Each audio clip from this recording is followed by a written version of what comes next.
White House pledges more than $1.3 billion in new humanitarian aid as President Joe Biden meets world leaders in Brussels. The United States will take in up to 100,000 Ukrainian refugees, the White House has announced, as more than 3.5 million people have fled the country amid Russia's ongoing bombardment. In a statement on Thursday, the White House said the Biden administration also would provide more than $1 billion in humanitarian assistance, as well as $320 million to bolster democracy and human rights in Ukraine and neighboring nations. The humanitarian aid will go towards food, shelter, clean water, medical supplies and other assistance, the statement said. Many of the Ukrainian refugees will be admitted under U.S. law providing for humanitarian parole, an avenue used to bring in thousands of Afghans following the U.S. withdrawal from Afghanistan in August. Thursday's announcement coincided with U.S. President Joe Biden's trip to Europe, where he joined emergency meetings with European, NATO and Group of Seven (G7) leaders in Brussels to coordinate the Western response to the crisis.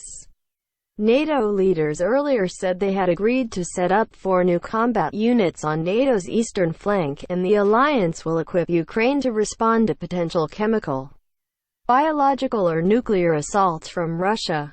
The Biden administration also announced fresh sanctions on several elites close to Russian President Vladimir Putin, saying it was committed to ensuring Russia pays a severe economic and diplomatic price for its further invasion of Ukraine.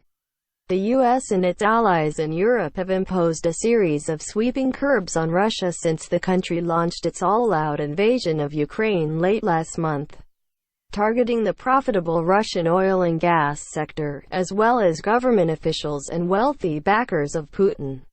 But the Biden administration, which earlier this month extended temporary protected status to shield Ukrainians already in the U.S. from deportation, has been under pressure to do more to help Ukrainian refugees.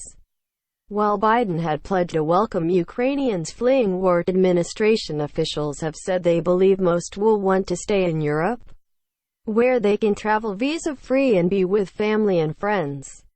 In its statement on Thursday, the White House said among the first Ukrainian refugees coming to the U.S. will be those who already have family in the country. U.S. efforts also will focus on helping refugees who are considered particularly vulnerable following the Russian invasion, including LGBTQ people, those with medical needs, journalists and dissidents. It said,